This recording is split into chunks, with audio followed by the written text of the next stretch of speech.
Bom, continuando falando aí sobre a aprovação da PEC da transição, que tem dividido opiniões também entre especialistas, um dos principais motivos é a elevação do rombo nos cofres do governo. Acompanhe os detalhes na reportagem de David de Tarso. Na apresentação, o presidente da Confederação das Associações Comerciais e Empresariais do Brasil, Alfredo Kotait, detalhou os motivos que levaram a entidade a se posicionar contra a aprovação da PEC, que fura o teto de gastos para garantir promessas de campanha do governo eleito. Kotait afirmou que uma consequência esperada da proposta, se avançar, é o aumento da inflação. Porque na hora que você tem desequilíbrio fiscal, a inflação ela fica endêmica. Nós voltamos a ter uma inflação aqui que passa a ser comum para nós. Nós ficamos achando que a inflação é normal. Não é normal, nós estamos voltando a querer gerar inflação no país. Para os setores do comércio e serviços, o futuro governo Lula deveria pensar em mecanismos de reforma administrativa e não em formas de ampliar o rombo nas contas públicas.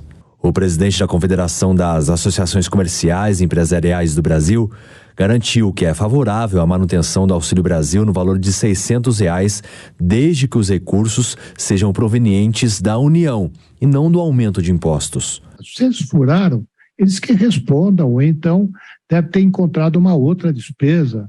Nós não estamos aqui analisando isso.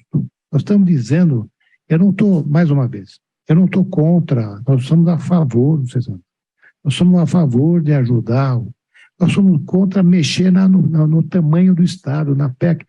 Se eles fizeram isso, ou eles tinham contrapartida, porque eles não mandaram para o Congresso para mudar, alterar uma PEC alterando o tamanho do Estado.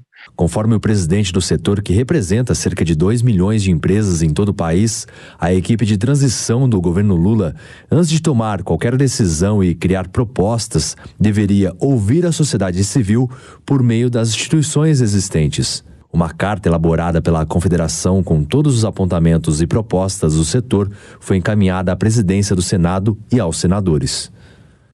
Volto a conversar com o professor da FGV, o Rogério Mori. Professor, a PEC aí do jeito que está... Bom, a gente perdeu o contato aí com o professor. Vamos passar para o Diogo Schelp, então. Diogo, a PEC aí do jeito que ela está, a proposta dessa forma, ela pode ser um risco para as contas públicas? Sim, Cláudia. O professor Mori, no começo da conversa aqui, na entrevista que a gente estava fazendo com ele, respondendo uma pergunta sua, ele apontou uma questão muito importante, um detalhe que está quase passando despercebido nessa discussão toda. É o fato de que está incluído, né, nessa PEC a previsão, né, um artigo que obriga o governo, né, o próximo governo, a apresentar uma lei complementar até agosto do ano que vem, definindo um novo arcabouço fiscal. Quer dizer, ele falou sobre o risco de que isso abra aí mais flexibilidade justamente nas regras fiscais. Em última instância, poderia significar até na prática a derrubada de vez da regra do teto de gastos. Então, se chegar a esse ponto, realmente, o teto de gastos já está sendo furado, digamos assim, seguidamente, começou a ser furado já durante o governo Bolsonaro, em algumas ocasiões, em alguns momentos, pela justificativa, é bastante plausível de que vivíamos uma crise, uma situação de exceção que era a pandemia, mas também foi furado o teto de gasto em outras circunstâncias em que isso já não era mais a realidade. De qualquer forma, o governo eleito está furando o teto de gasto basicamente numa amplitude muito maior, né? Um verdadeiro rombo.